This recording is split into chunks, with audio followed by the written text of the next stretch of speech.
Hey everyone, I wanted to start getting you up to date on some more things that I've been doing, not on YouTube, but rather on Twitch and through Patreon live streams.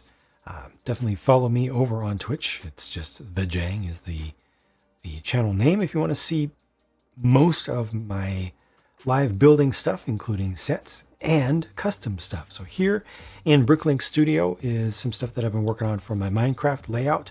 Coming up, a long time ago, I expanded out my space for my Minecraft layout by the width of 1/2 of a IKEA table, the IKEA tables that I use. And I've not put anything into that space other than just temporarily putting some official stuff that I intend to grab parts from, and mobs and other mini builds that I think that Lego has done a perfect job of that I want to hold on to and use. But all of that is supposed to be replaced with more custom stuff. And one of the main things that I wanted to put into the space, or want to put into the space, will put into space, will be a section of savanna biome. I was really inspired by a savanna biome when it was first introduced. And the realm that I played with a friend, we started fresh, did a reset, and we seeded into a savanna area. I don't think we actually dropped into it, but we went off in a direction and ended up settling in that area. And I was really inspired by the colors and how different and fresh and interesting it felt to me at that time. There were 2 villages nearby with two different styles. And I've wanted to capture that since then. It's been years. But I'm still inspired by it and still want to do it. So here I've captured some of that feel. This is, as usual, not intended, just like with official Lego sets, not intended to be pixel perfect. Not at all. Because especially for me doing this custom stuff with olive green and dark orange, you try too hard to make things accurate to the in-game looks, you will waste hundreds of dollars quickly. Some of these parts, you choose just the wrong size, just barely the wrong size. You will go from commonly available to extraordinarily rare. So a lot of optimization for costs in here, and also a little bit of optimization for just looks.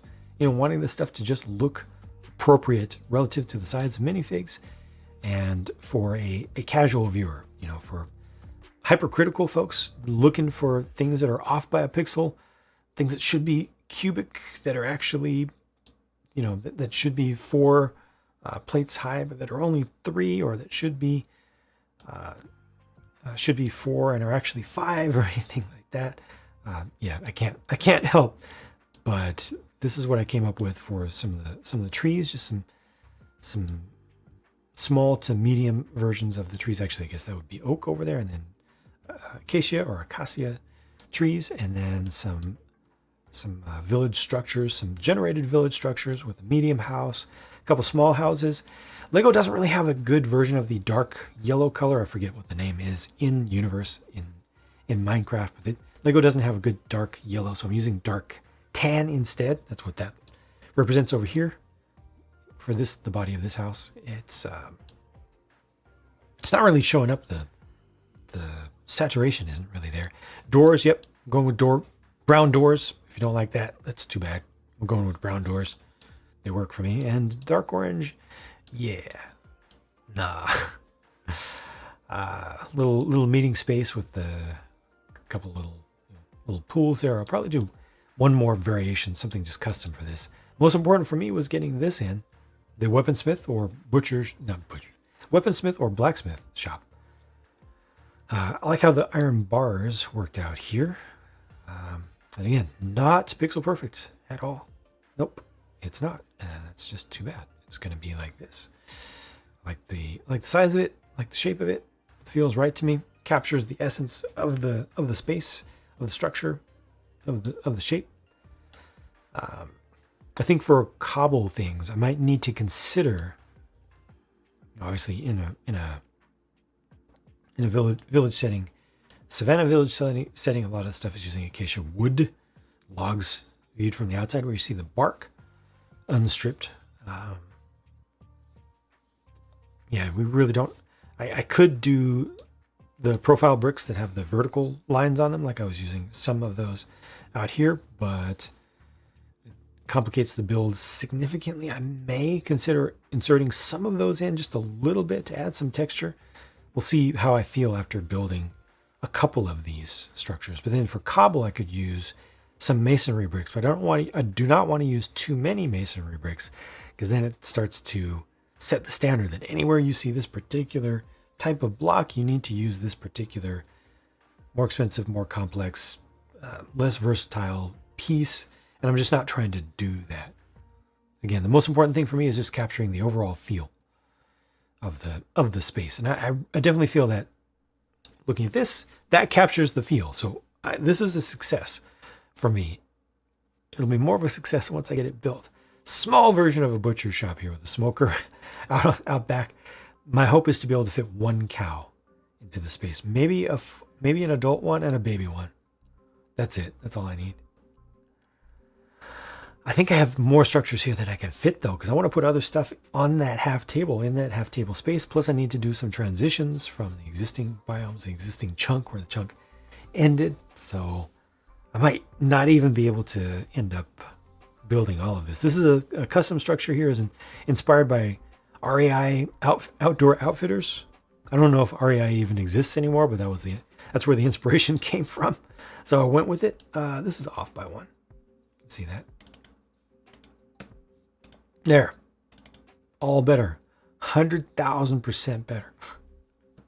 It's just supposed to be like a larger general store in town for a town or a village that's increasing in size a little bit. Chose this for a medium-sized animal pen. It's reduced down in its size just a little bit, but this should work. Got the trough in there. Cartographer. This actually looks close to accurate-ish, slightly, somewhat. It's not entirely inaccurate, at least not 100%. And then library needs help. It's too thin. I don't know. All this out front, a little bit of landscaping is cool and all, but the structure itself, I think is not deep enough. Needs more detail on it in some way, some shape, or some form. But that's it for this one. I've got some other stuff to show you as well in separate videos. But yeah, this is one of the things that I've been up to. And all of these things are intended to be built for reference sake. I think I mentioned budget being an issue, especially when it comes to dark orange and olive. For reference sake, Bricklink is reporting that the parts on the screen right now would cost just shy of $400 US. Yeah, I got a couple little things off to the side or just little extras. Don't worry about that.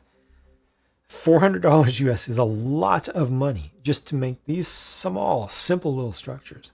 They're somewhat optimized. There are no parts in there that are like the $8, $20 pieces. Oh, well, okay. I lied. There are two pieces in there that are $8 pieces. So take that off there right now. That's hilarious. I didn't even realize that those existed.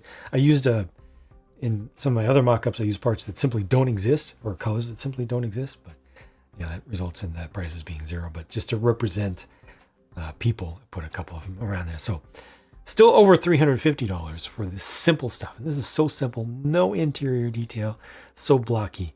It's a lot. That is not cheap. It is not cheap. So yeah, I tried to optimize a bit, but still quite a thing. My hope is to start ordering pieces for this stuff and start building them after I do my first skyscraper physical build, which I'm pretty much done with the structure for the first skyscraper. So yeah, I'll order some parts from that hopefully soonish. The remainder of the year is insanely busy. It's just so compacted. It's ridiculous, but I will do the best that I can and start doing some physical builds on that soon, and then come to this soon after. But I've got more stuff, more digital stuff to show you as well sooner than that. So I'll talk to you soon. Bye for now. Did I mention soon?